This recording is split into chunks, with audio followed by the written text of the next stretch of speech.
week and a half, 2 weeks. Orders were coming in email. I mean, it was just amazing how fast everything got moved along. Yeah, it was crazy. And the even more crazy part about it, because things were progressing so fast, I did not realize, this might sound crazy, but I didn't really realize I was moving to Japan until I had flown from Charleston to Atlanta, which Atlanta is the international hub, or a international hub. And I was getting onto the international flight, and I was in the airport freaking out, like, oh my gosh, I'm really doing this.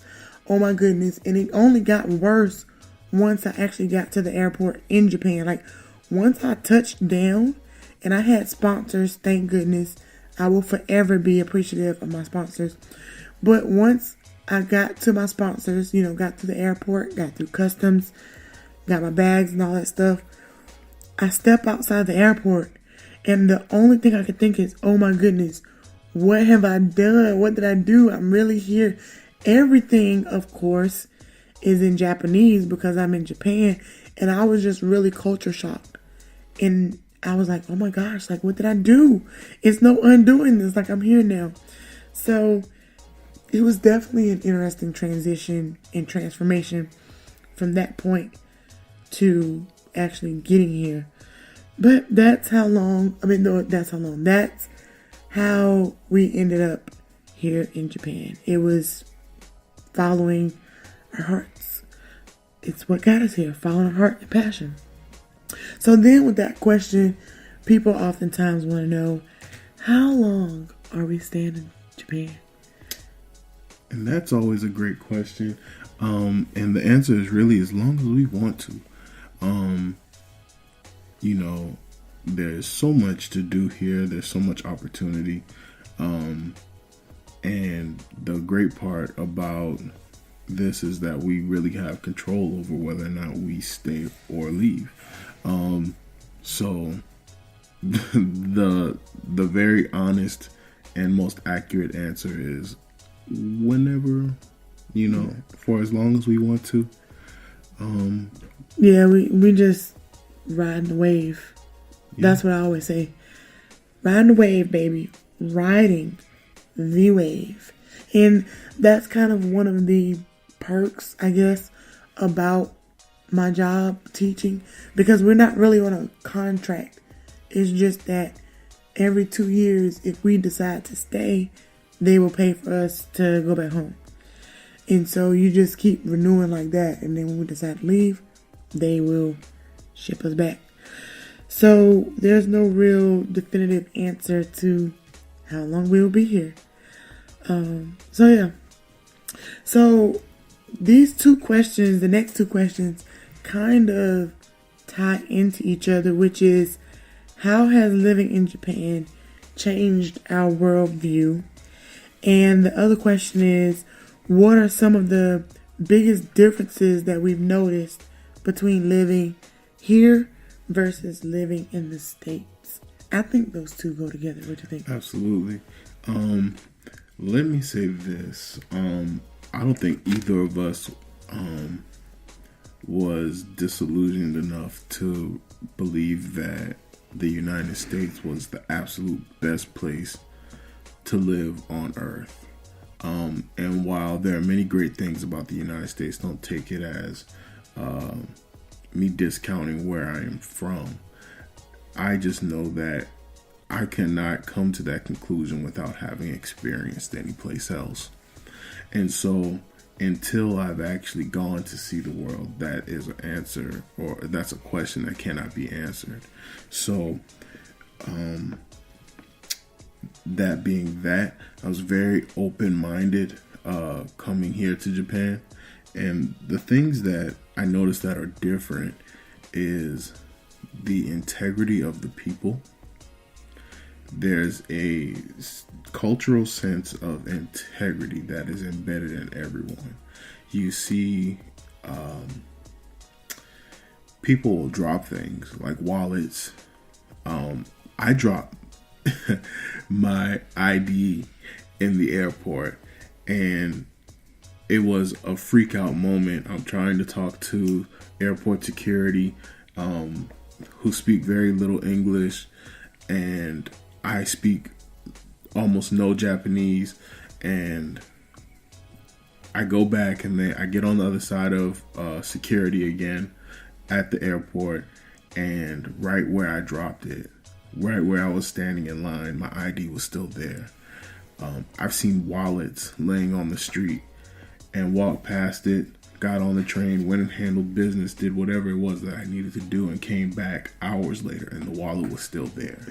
Right, and that's just how they do here. And it's like nobody touched it, but everyone has that integrity. And I define integrity as being able to do the right thing when nobody's watching. And people here have it. And there's just an overall, how would you word that? A sense of accountability? Yeah, I mean, it's accountability and just being honest, and making sure things get back to its rightful owner. I always tell the story about when I was in the airport. I think I was flying back to the States one time, and I dropped my boarding pass. But I dropped the boarding pass in the airport.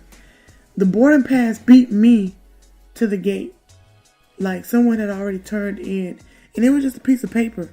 But it's like they know you need your boarding pass to board the plane, and I dropped mine, and whoever found it reported it to my gate.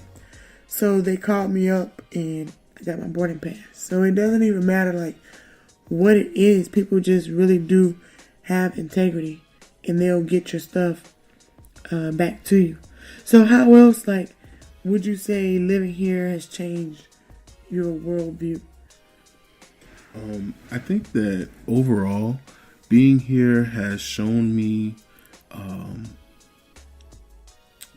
things that I thought were a dream. To watch how people work together fluidly without agendas. Mm-hmm. There's a collective idea.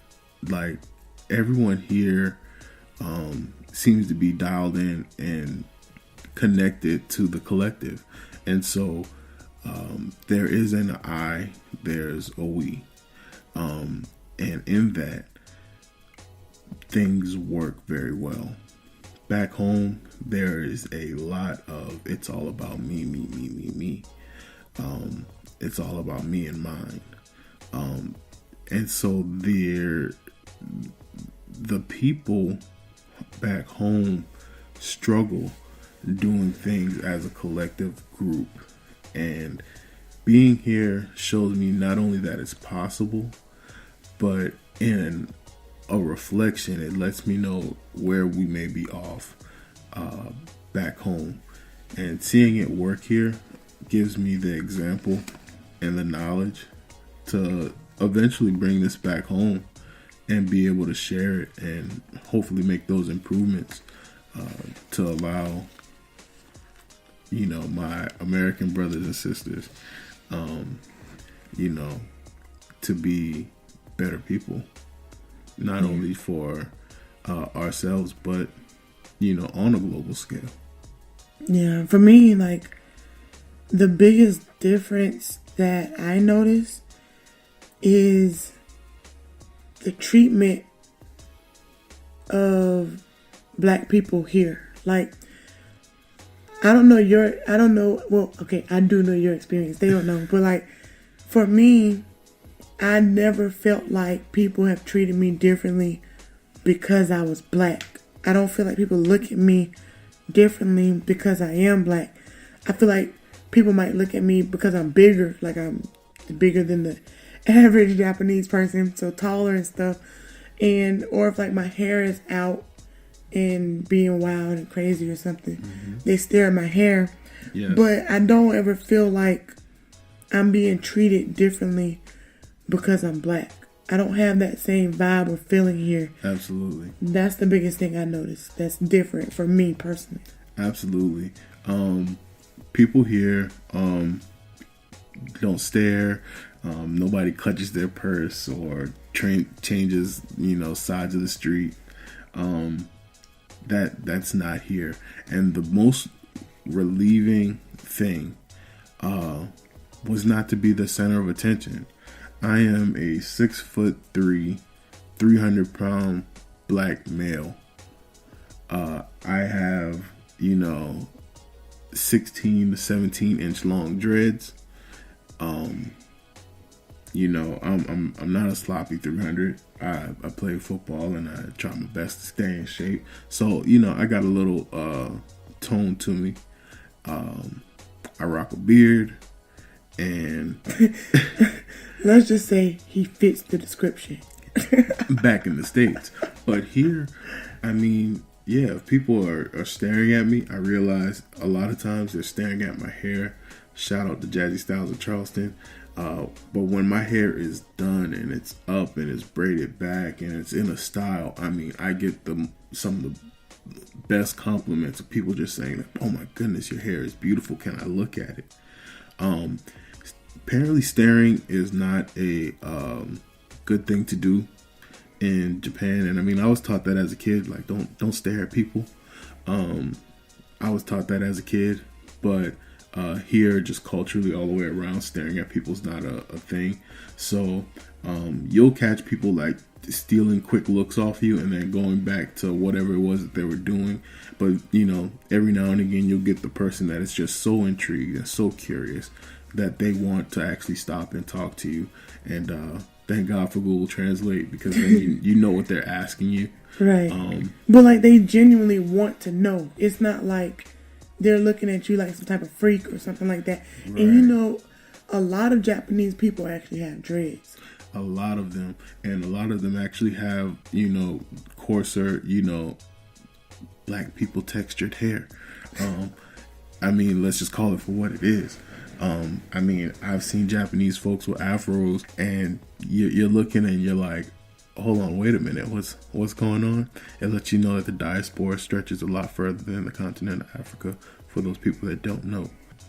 Right. So if you don't know, then now you know. But just not going too far off topic, getting back on topic, there are many other differences, and we can go in depth into details about it. But can you believe we've been doing this for like an hour? That's crazy. But it's a great topic, and ultimately we love living here. And absolutely. It's just, I think it's a great place to live and be. It definitely takes a lot of anxiety and different things out of like the everyday life. I think living here, I meant to say this earlier, but I think living here made me realize how not okay some of the things are that we deal with every day. Like how we feel and just how we operate. Like, people shouldn't have to live like that on a regular basis. Would you agree or disagree with that? Absolutely. Being here in such a freeing environment that doesn't require you to be anxious or to be on guard.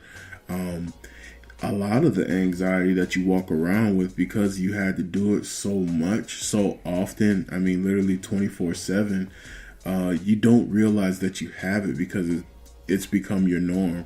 And actually being in a peaceful environment became scary. That was that emotional experience that I was talking about that I had on my first visit.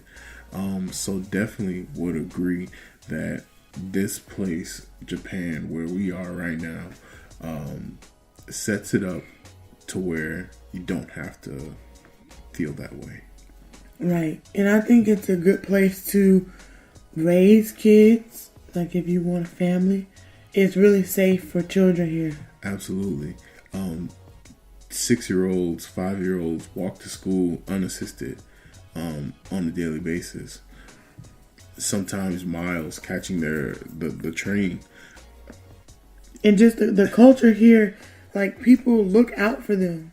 Like, other people look out for them and make sure you know,